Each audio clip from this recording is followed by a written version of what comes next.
C'est un incontournable quand on va faire nos courses. Un produit star dans nos rayons. On en mange 5 kilos par an. Mais savons-nous finalement comment sont préparées nos tranches de jambon? On parle de jambon, quoi. Je sais pas, moi, je dis du jambon, je vois un jambon, quoi. Oh, alors là, ma pauvre dame, vous me posez une colle. Là, franchement, j'en sais rien du tout. D'abord, il faut repérer un cochon. Ensuite, il faut probablement le tuer puisqu'on lui prend une cuisse, pour les deux. On le sale ou on le fume. Ensuite, on attend que ça refroidisse et on la découpe. Enfin, je crois. Alors, comme beaucoup d'entre nous n'ont pas l'air très au fait sur la question, nous nous sommes penchés sur nos jambons. Et quelle n'a pas été notre surprise lorsque nous avons fait analyser cette tranche pour savoir ce qu'il y a dedans. Et c'est là que notre enquête commence. Car voici le résultat du laboratoire. Un résultat plutôt étonnant. C'est écrit là. La tranche de jambon que nous avons fait analyser ne provient pas d'un seul cochon. Le produit est composé de plusieurs porcs. Plusieurs porcs pour une seule et même tranche. De quoi attiser notre curiosité. A-t-on toujours affaire à la même qualité? Et peut-on avoir de mauvaises surprises avec ce jambon façon puzzle?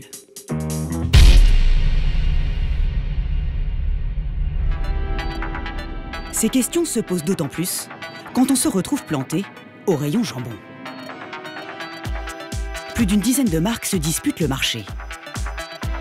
Et a priori, tous les produits se ressemblent. Une belle tranche, bien rose, bien ronde, et des emballages qui ont tous de quoi vous faire lécher les babines.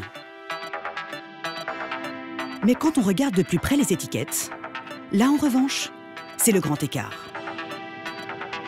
Des prix qui varient du simple au double. Les jambons de qualité supérieure sont vendus autour de 15 € du kilo, quand d'autres descendent à 7 €. Des jambons pas chers qui grignotent chaque année des parts de marché. C'est aujourd'hui plus de la moitié des ventes. Et pour faire baisser toujours plus les prix, il y a belle lurette que les recettes de nos grands-mères sont parties aux oubliettes. La qualité de nos jambons est-elle du coup parfois menacée? Tout dépend du niveau de qualité que vous voulez à votre produit fini. Tout est imaginable.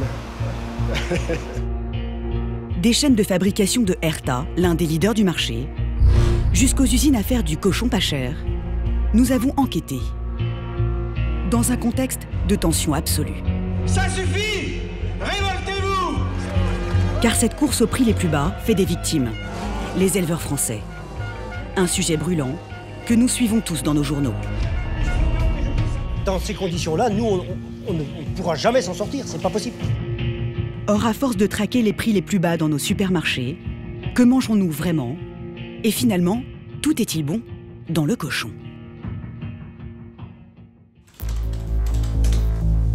Quand on enquête sur un marché qui pèse plus d'1 milliard d'euros, mieux vaut s'accrocher. Les enjeux sont tels que les marques ne semblent pas très enclines à dévoiler leurs secrets de fabrication. Nous avons tout d'abord contacté les leaders du secteur. Fleury-Michon, Herta et Madrange. Nous voulons savoir comment est fabriqué notre jambon et pourquoi avons-nous retrouvé plusieurs cochons dans un seul et même produit. Bonjour madame, je suis journaliste pour D8. Deux questions a priori toutes simples. Eh bien, pas forcément. Je l'ai prévenu que vous cherchiez à la contacter, je lui ai tout transmis. Moi j'essaie vraiment de la joindre depuis mi-septembre, donc ça va faire quand même plusieurs mois. Enfin, ça m'embête un peu de ne pas avoir de réponse. Écoutez, je vais la relancer sur le sujet. Nous resterons sans nouvelles. Une enseigne a accepté de nous répondre. Mais pour qu'elle laisse entrer notre caméra dans son usine, il a fallu batailler ferme. À coup de plus d'une dizaine de mails et plusieurs rencontres, pour qu'enfin, les portes s'ouvrent. Cette marque, vous la connaissez sans doute. Ces publicités ont probablement bercé votre enfance. Mon grand-père, il est nul en pêche, mais fort en jambon. De charmantes petites têtes blondes dans un décor de campagne. Ambiance terroir. Pour les grandes fins, Jambon de Paris. Et lorsque l'on est devant notre écran de télévision, On est loin d'imaginer que ce jambon qui fleure bon la tradition, eh bien, il est fabriqué ici, dans cette usine à Saint-Paul-sur-Ternoise, dans le Nord. 56 000 m², 1250 employés. Ce ne sont pas moins de 18 000 tonnes de jambon qui sortent de cette usine chaque année. Et le grand patron, c'est lui, Arnaud de Belois, qui est venu de Paris ce jour-là. Bonjour. Tu veux qu'on fasse un petit tour sur la ligne? Oui, on va faire un petit tour sur la ligne. Il y a aussi Yves Bonneville, le responsable recherche et développement. Le jambon, il en connaît tous les secrets. Cela fait plus de 30 ans qu'il est dans le métier. Voilà, aujourd'hui on est en train de désosser des jambons. C'est quel produit aujourd'hui? Ah, c'est pour faire du jambon du bon Paris. Hein. Les deux spécialistes ont accepté de nous dévoiler la recette du jambon Herta. Et pour écouler 16 000 cuisses de cochon comme celle-ci chaque jour, il a fallu revoir les méthodes de fabrication. Exit celles à l'ancienne, où l'on découpait la cuisse entière, tranche par tranche. Au résultat, pas toujours très alléchant, avec du gras, des nerfs et parfois même le trou de l'os de la cuisse. Pas très vendeur selon Yves. Si on coupait un jambon comme ça, donc il y a un gros problème, c'est qu'il y a des os au milieu, et puis il y a plein de nerfs, il y a plein de gras. Et aujourd'hui, l'évolution des besoins des consommateurs va vers des produits sans gras, sans nerfs, ce qui est très important pour satisfaire nos consommateurs. Mais alors, comment Yves, lui, arrive-t-il à ce résultat plus appétissant? Des tranches homogènes, sans nerfs et avec très peu de gras. C'est parce qu'en réalité, et elle en a peut-être pas l'air, cette tranche de jambon, c'est un vrai puzzle. Un relooking qui passe par la découpe morceau par morceau de la cuisse du cochon. En retirant tout d'abord tout ce qui pourrait faire fuir le consommateur. La peau de l'animal, la couenne, puis le gras autour des muscles. Pas question d'en laisser 1 millimètre. Viennent ensuite le désossage, puis le dénervage. Pour ne garder au final que les parties nobles qui serviront à notre tranche de jambon. Yves nous a préparé une petite présentation. On retire en fait 4 muscles qui sont les muscles nobles, hein. La sous-noix, la noix pâtissière et la pointe. Ces morceaux utilisés pour le jambon, c'est la moitié de la cuisse de cochon. Mais on ne jette pas pour autant l'autre moitié. Le gras, les nerfs ou le jarret, Yves ne va pas les mettre à la poubelle. Car ici, rien ne se perd, tout a un prix. Ça, ce sont justement les petits muscles qui ont été retirés, qui n'iront pas dans le jambon, mais qui serviront à faire des très bonnes saucisses. Les saucisses dont il parle, oh oui, mais Mimi, il est 10 heures. Ce sont les fameuses knackis, vendues 7 € du kilo, 2 fois moins cher que le jambon. Ça a l'air d'être une belle qualité. Ah, non, ouais. Bien. Ok, entendu. Bon. Arnaud et Yves sont plutôt fiers de nous montrer leurs produits. Mais il y a une étape pour laquelle ils sont un peu moins coopératifs. Cela se passe dans ces cuves, où la viande est mélangée à d'autres ingrédients. Et quand il s'agit d'en savoir un peu plus sur les détails de la recette, ça coince un peu. Non, on ne verra pas beaucoup plus. Hein. Il y a une partie de la salaison, c'est secret, hein, puisqu'il y a toutes les recettes, et puis il y a une partie du savoir-faire d'Herta dans cette partie. Un secret bien gardé. Mais Yves nous a tout de même confié quels étaient certains des ingrédients. Comme le bouillon et le sel, pour le goût et la conservation. Mais pas question de voir de nos propres yeux cette mixture. Et nous ne comprendrons que plus tard pourquoi cela semble tabou. Une fois sorti de ces mystérieuses cuves, le jambon est encore loin de ressembler à celui que l'on a dans notre assiette. Il va falloir maintenant en faire de belles tranches homogènes. Et cela se passe dans ces bacs. Des morceaux de cochon différents qui se retrouveront dans une seule tranche de jambon. Voilà, donc dans une poche comme celle-ci, il y a 5 à 6 jambons. Donc on va mettre 5 noix, 5 sous-noix, 5 noix pâtissières et 5 pointes. Un mode de fabrication que l'on retrouve chez la plupart des industriels. Voilà pourquoi, lorsque nous avions fait analyser une tranche de jambon, les résultats avaient indiqué la trace de plusieurs ports différents. Et la transformation est encore loin d'être terminée. Car une fois le jambon reconstitué, question apparence, on est encore loin du compte. Ces moules d'1 mètre de long prennent maintenant la direction des fours. Mais reste encore un problème à Yves pour que son jambon soit le plus appétissant possible. Car à la cuisson, notre jambon ne devrait pas du tout avoir la couleur qu'on lui connaît. Il devrait être tout gris. Pas très vendeur. Alors pour qu'il devienne tout rose, les industriels ont trouvé un ingrédient miracle. Un ingrédient que vous n'avez certainement pas dans votre cuisine. Son nom est un peu barbare. Le nitrite de sodium. C'est cette poudre blanche chimique utilisée en toute petite quantité. Un conservateur qui a aussi l'avantage de donner la couleur rose au jambon à la cuisson. On a tous cru que le cochon c'était rose, le jambon c'était rose. Oui, dans les bandes dessinées, c'est vrai que le cochon est rose. Voilà comment sortent de ces usines 60 tonnes de jambon par jour. Avec ces machines impressionnantes, capables de couper 500 tranches à la minute. Des tranches régulières, sans gras et sans trous, comme Yves le recherchait. On revoit les jambons qu'on a moulés avec la sous-noix, la noix pâtissière et puis la pointe qui apparaît sur certaines tranches. Ces jambons seront ensuite revendus 2,20 € les 4 tranches, autour de 16 € du kilo. Environ le même prix que ses deux grands concurrents, Madrange et Fleury-Michon. Ils ont régné en maître pendant plus de 30 ans. Mais l'arrivée il y a 15 ans de nouveaux acteurs a bousculé le marché, avec des prix ultra compétitifs, entre 11 et 7 € le kilo, jusqu'à 2 fois moins cher. Mais alors comment ces marques arrivent-elles à proposer de tels prix? Et la qualité est-elle toujours au rendez-vous? Depuis toujours, chez à en croire cette publicité pour un grand distributeur, nous fabriquons nous-mêmes nos produits en France. Il n'y a aucun doute. Nos jambons marguignons, élaborés selon la tradition charcutière. Alors nous avons contacté son service communication pour en savoir plus sur leur méthode de fabrication. Je vais lui reposer la question, mais il me semble qu'on avait déjà statué là-dessus. On avait dû donc donner une réponse qui était négative, je crois. Mais on ne va pas se décourager pour autant. Nous tentons une approche chez une autre marque distributeur. Et comme au téléphone ça ne marche pas fort, on s'est dit qu'on allait peut-être avoir plus de chance en se rendant sur place, très poliment.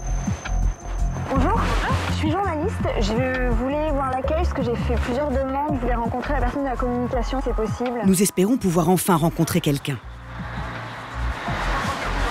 Sans succès. Là, vous avez écrit. Ah, non, mais sans nom, me dire le nom, c'est un responsable de la communication. Il vous reprend pas pour mettre non. Un véritable rideau de fer. Et vous allez très vite comprendre pourquoi. Car pour proposer des jambons bon marché, certains industriels rogneraient sur la qualité. À se demander parfois si l'on peut encore appeler cela du jambon. À Villeneuve-d'Ascq, près de Lille, une entreprise a accepté de nous montrer les méthodes de fabrication de produits pas chers. Le patron, c'est Hervé Méplon. Monsieur, bonjour. Ça va, tout se passe bien? Ce grossiste en charcuterie fabrique du jambon depuis plus de 30 ans. Des restaurateurs jusqu'aux grandes surfaces, il produit en moyenne 7000 jambons chaque mois. Ce jour-là, les employés d'Hervé sont en plein travail pour du supérieur. Mais ici, on connaît toutes les techniques pour faire baisser les prix. Et ça se passe dans ces bacs. Les restes de la cuisse ne partent ni en saucisse ni à la poubelle, car si le client lui demande, Hervé peut les utiliser pour fabriquer un autre jambon. On peut utiliser ces parties-là, autrement après on peut utiliser uniquement des sous-morceaux. Enfin, tout dépend du niveau de qualité que vous voulez à votre produit fini. Tout est imaginable.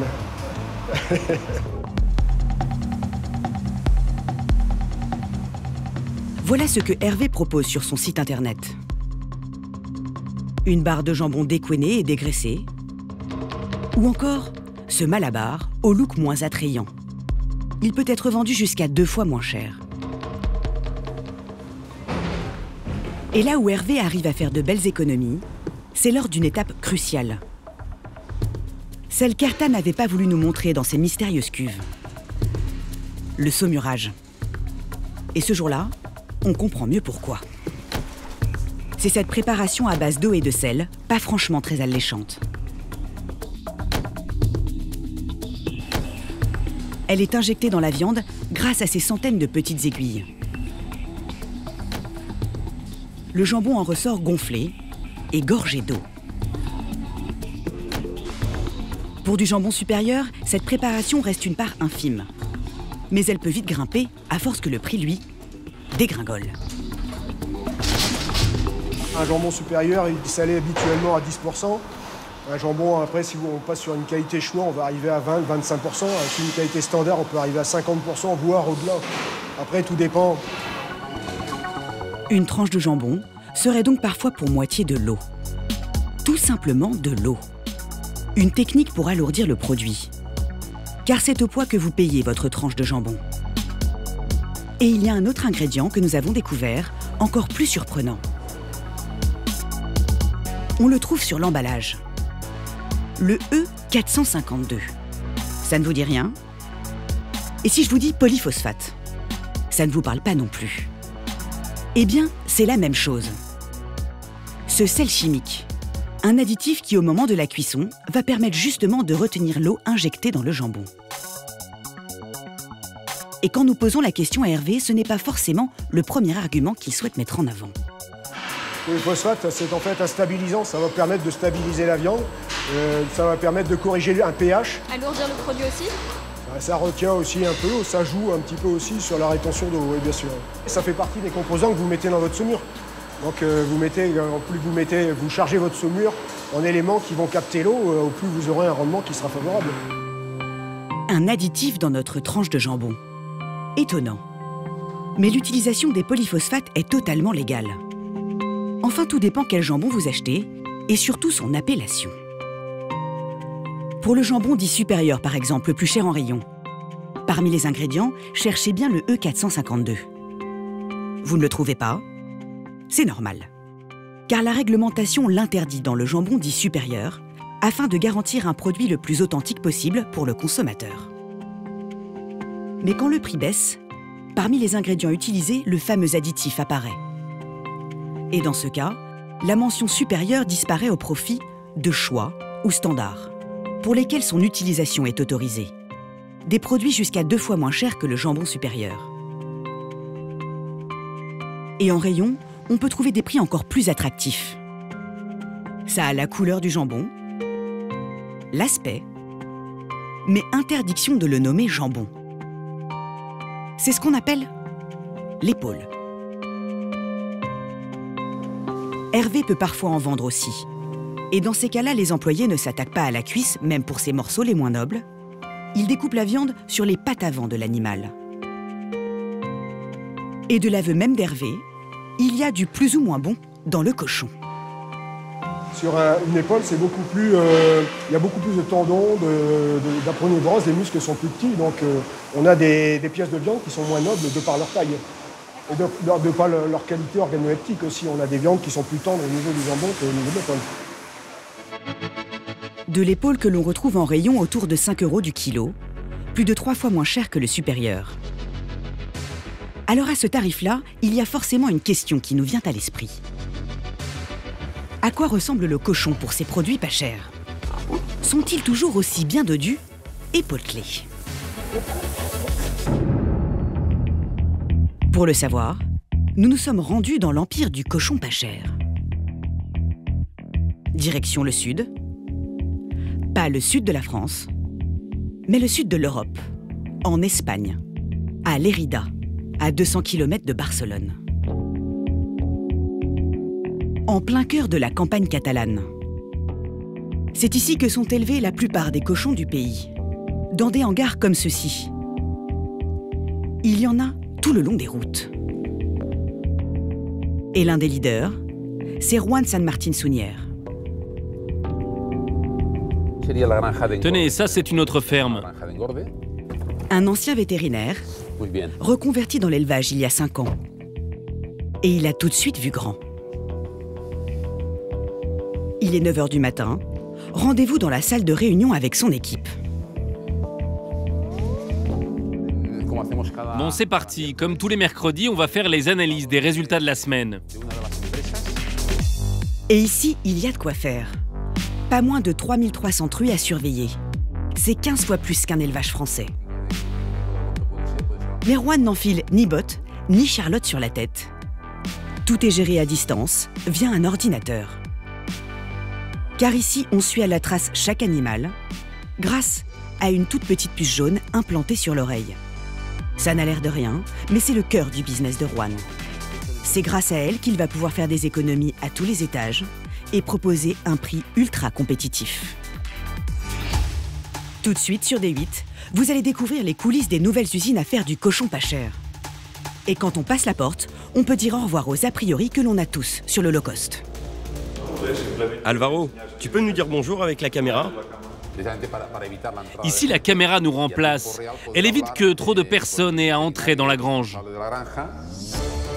Et dans cette course aux prix les plus bas, certains industriels tentent aussi de faire des économies sur l'abattage.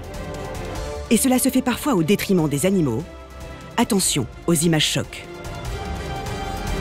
La recherche de productivité maximum et d'un prix toujours moindre, ça veut dire que derrière, on va abaisser le niveau de contrôle.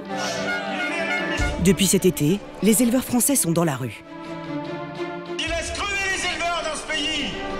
Ils crient à la mort de leur métier si rien ne bouge. Est-ce la fin du jambon made in France? Peut-être pas. Regardez. Franchement, c'est quand même cool.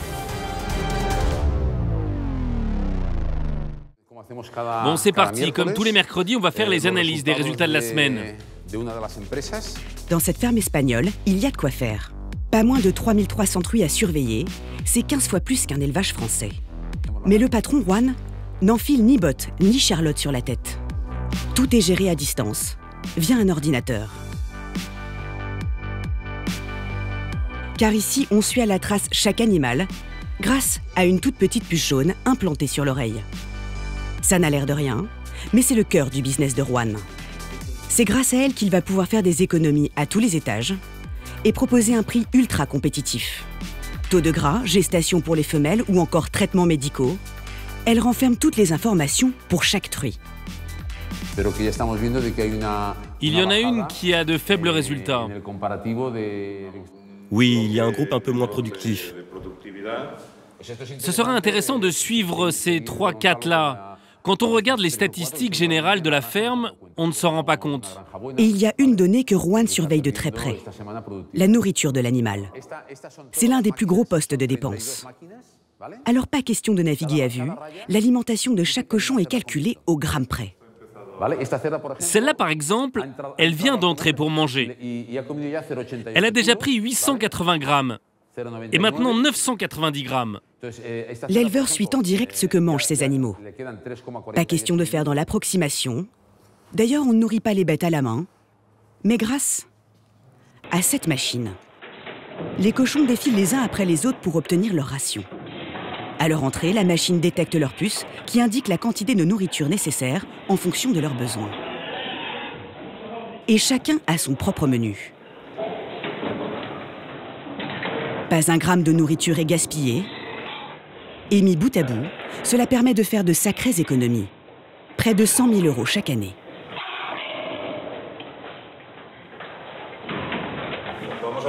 Tu peux aller voir près des abreuvoirs, s'il te plaît? Je veux juste voir si tout est en ordre. Ici, interdiction d'approcher le cheptel. Nous ne ferons d'ailleurs la visite que via cette petite caméra, grâce à laquelle Juan va une fois de plus faire de belles économies. Tu n'as pas eu de problème aujourd'hui? Rien d'anormal? Toutes les bêtes vont bien? Non, c'est... L'un des seuls à être autorisé à s'approcher des animaux, c'est lui, Alvaro. Alvaro, tu peux nous dire bonjour avec la caméra?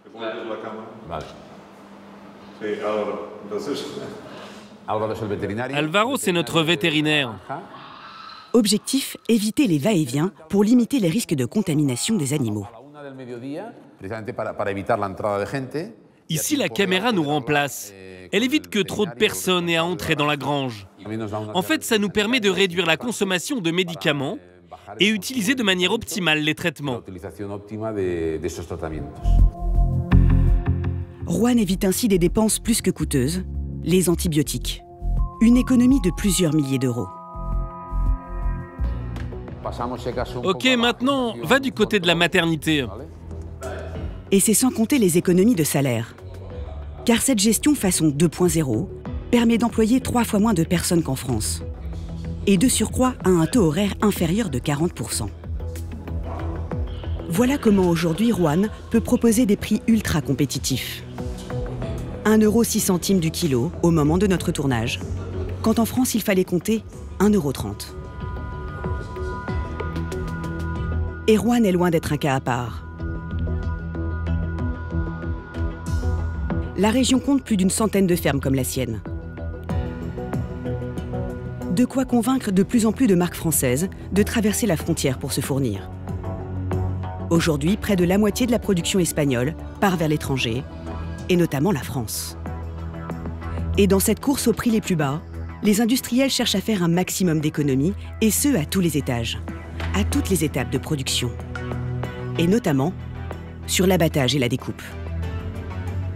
En sortant de chez Juan, nous tombons sur l'un des abattoirs les plus importants de la région. Nous contactons les responsables pour une demande de tournage, afin d'en savoir un peu plus sur leur méthode pour casser les prix. Bonjour, je suis une journaliste française. Ok, nous on fait partie d'un groupe. Il faut appeler le siège. Je vous donne leur numéro. Vous les appelez et vous leur expliquez. Ok, allez. Un moment, s'il vous plaît. Merci. Un moment. Allô? Si vous voulez envoyer quelques emails avec votre présentation, envoyez-moi, je lui donne, et s'il y a quelque chose, nous pouvons vous appeler. D'accord. Quelques heures plus tard, la réponse tombe. Il nous sera impossible de filmer dans l'abattoir. Peut-être n'ont-ils pas très envie de montrer cette image de leur métier. Des cochons pendus par les pieds, que l'on entend hurler à plusieurs centaines de mètres. Un tabou, de quoi rebuter les consommateurs qui achèteraient du jambon. Et dans le métier, on est d'autant plus fermé depuis qu'un scandale a éclaté en France il y a quelques mois. Attention, les images à venir peuvent choquer la sensibilité des téléspectateurs. Il s'agit de cette vidéo, diffusée par l'association L214, qui lutte contre la maltraitance des animaux. Des images tournées dans un abattoir du sud de la France, à Alès. On y découvre des animaux encore éveillés durant la saignée et laissés agonisants sans qu'aucun employé n'intervienne. La vidéo fait le tour des médias. Le scandale choque l'opinion publique. L'abattoir est fermé sur le champ.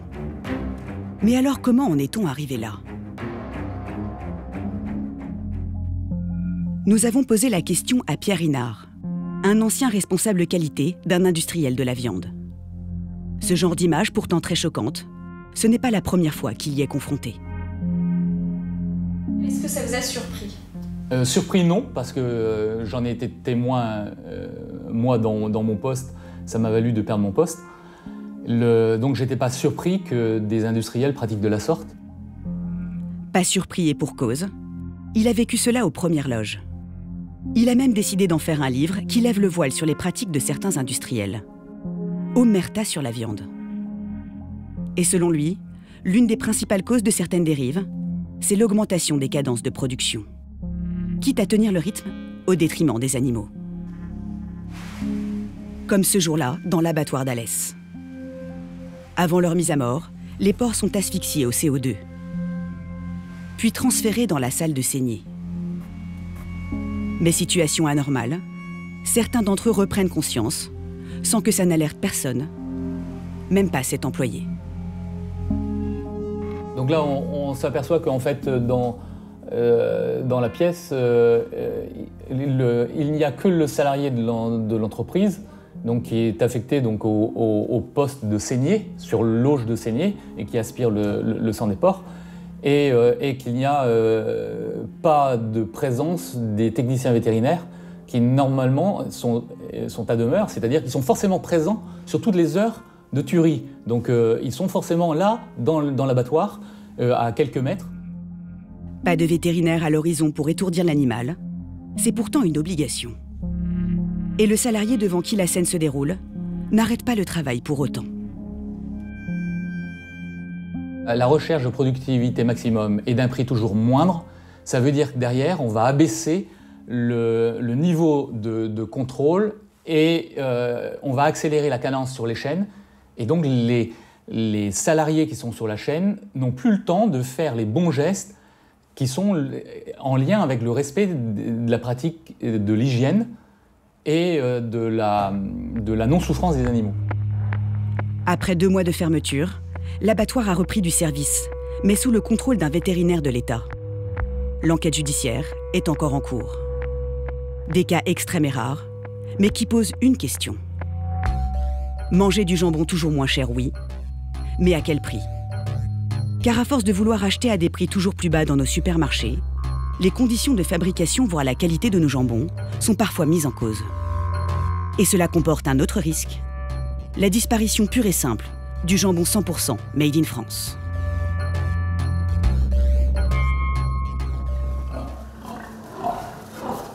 Dans l'ouest de la France, à Malguenac, dans le Morbihan.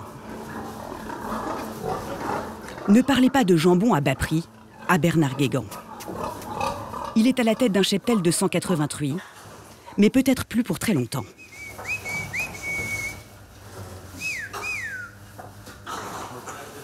Je vérifie que les abreuvoirs sont propres, coulent bien.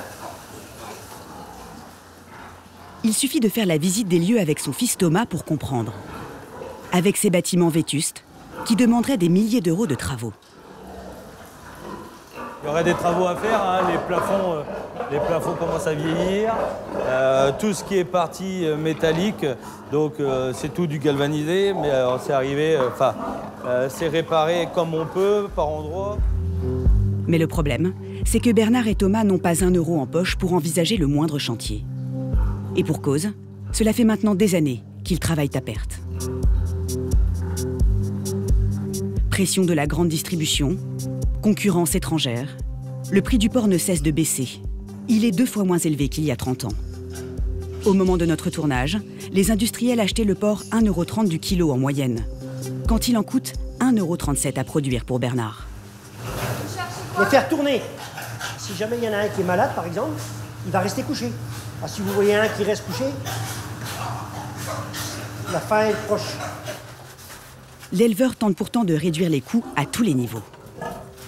Sur les médicaments notamment, quand l'un de ses animaux est malade. Il a un problème de la truie a dû marcher dessus, quoi. Et donc, il est resté handicapé et il n'y a pas grand-chose à faire. Ouais. Ben non, sa vie va être écourtée. Bernard ne peut plus se permettre de dépenser 1 centime quand la cause semble perdue. Ça coûte trop cher. Vous allez lui faire des antibiotiques? Vous avez une chance sur 2 qu'il va s'en sortir? Vous aurez dépensé de l'argent? Pourquoi? Au prix où est le cochon? Non, non. Il y a quelques années, Bernard pensait pourtant qu'il allait sortir la tête de l'eau en trouvant une astuce pour faire des économies sur sa principale dépense, la nourriture. Oh Thomas, tu vas chercher un peu de maïs? Et Thomas ne doit pas aller chercher le maïs très loin. Car au lieu d'acheter à des industriels, ils produisent eux-mêmes les céréales dans un champ voisin. De quoi faire une économie de 10% sur l'alimentation. Mais c'est loin d'être suffisant pour s'en sortir. Bernard et Thomas ont tout essayé, mais rien n'y fait. Avec un prix du porc aussi bas, impossible de rentrer dans leurs frais. Il leur manque près de 20 000 € chaque année pour survivre. Un citron, quand on a fini de le presser, il ne reste plus rien. Donc, c'est vrai que nous, économiquement, bon, on a fait la fabrique d'aliments, on a essayé de diminuer le coût alimentaire. Bon, on a des résultats techniques qui sont quand même relativement bons. Bon, à partir de là, qu'est-ce qu'on peut faire ? Un discours alarmiste que Bernard n'est pas le seul à tenir. Depuis cet été, les éleveurs sont dans la rue.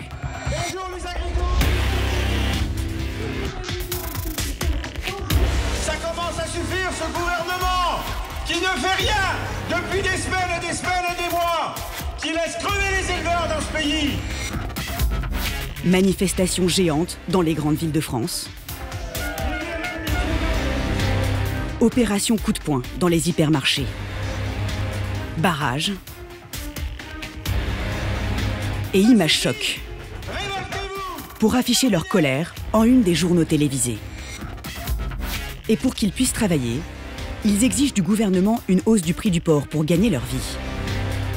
Au risque de voir mourir tous ces élevages, si rien ne bouge. Et nous, serons-nous condamnés à voir le jambon Made in France disparaître? Aurons-nous dans notre assiette que du jambon étranger d'ici quelques années? Peut-être pas.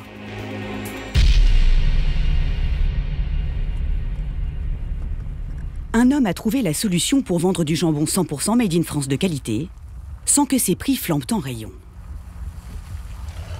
Cet ovni dans le secteur, nous l'avons trouvé en Alsace. Dans le brouillard matinal de la petite ville de Schlettal. Ça n'a peut-être pas l'air, mais ce que Thierry Schweitzer est en train de faire, c'est du sérieux. Et voilà. Il fait son marché pour ses jambons. Des porcs bien dodus, élevés en plein air, jouant sur la paille, dans une ambiance champêtre d'antan.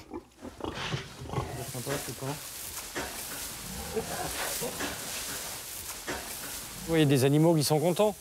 Regardez, ils vont manger de la paille fraîche, ils vont s'amuser avec. Franchement, c'est quand même cool. Des porcs qu'il est prêt à acheter plus cher que la moyenne. 1,90 € du kilo. Allez, allez. Je vous promène le verra, Mathieu. Mais Thierry Schweitzer a trouvé le moyen pour que ça ne se répercute pas forcément sur les étiquettes.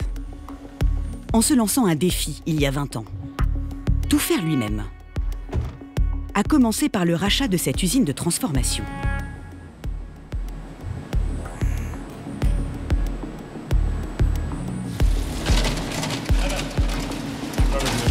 Bonjour, monsieur Schweitzer. Bonjour, Ça va bien, oui. Bon, bah, hop, on y va. Pour l'aider, il a fait appel à Eric, un spécialiste du jambon depuis plus de 30 ans dans le métier. Et ici, on se croirait presque chez les plus grands du secteur. De cette usine sort chaque mois 8 tonnes de jambon. Et Thierry Schweitzer a fixé une règle. Ne faire que du jambon haut de gamme, du supérieur, où l'on retrouve les muscles nobles de la cuisse de cochon. Là, vous aviez la grosse noix, le dessous de noix, et puis la noix pâtissière qui a été fendue en deux. Ah oui, oui, c'est du bon jambon, hein, sans phosphate, garantie sans phosphate, avec les 3 noix. Voilà. Et pour maintenir des prix bas, il a fallu grignoter de la marge partout où cela est possible sur la carcasse de chaque porc. Du coup, ici, par exemple, on fait de la saucisse sous toutes les formes, avec le reste de la cuisse ou du foie, ou encore du boudin. Après, ça permet de baisser les prix de revient et puis de rendre accessibles les produits à tous les consommateurs. Hein. Le jambon de Thierry Schweitzer est vendu en grande surface en moyenne 17 € du kilo. Environ le même prix que les jambons supérieurs des leaders du marché. Mais pour mieux gagner sa vie, Thierry Schweitzer a fait un choix audacieux. Court-circuiter les grandes enseignes et vendre lui-même ses produits dans ses propres boutiques. Ah. Bonjour les filles. Aujourd'hui, il en possède 3 comme celle-ci dans la région. Salut Roger. Bonjour Kevin. Dans ces magasins, on trouve tous les produits dérivés du cochon. De la saucisse, du Preskopf à base de tête et de langue de cochon, et le fameux jambon supérieur, vendu ici 16,90 € du kilo, un peu moins cher qu'en grande surface. On est peut-être moins gourmand que certains distributeurs, sûrement, c'est sûr. On travaille Voilà, on est organisé autour de ça pour arriver à amener un produit au consommateur et qui est un très bon rapport qualité-prix. Un prix tout bénef pour le consommateur, mais ça l'est aussi pour Thierry Schweitzer. Car la marge va cette fois-ci dans sa poche. Oh là là, il y a du monde. Sa société affiche aujourd'hui 9 millions d'euros de chiffre d'affaires. Un système où tout le monde est gagnant, encore peu répandu, mais qui laisse de l'espoir au jambon made in France.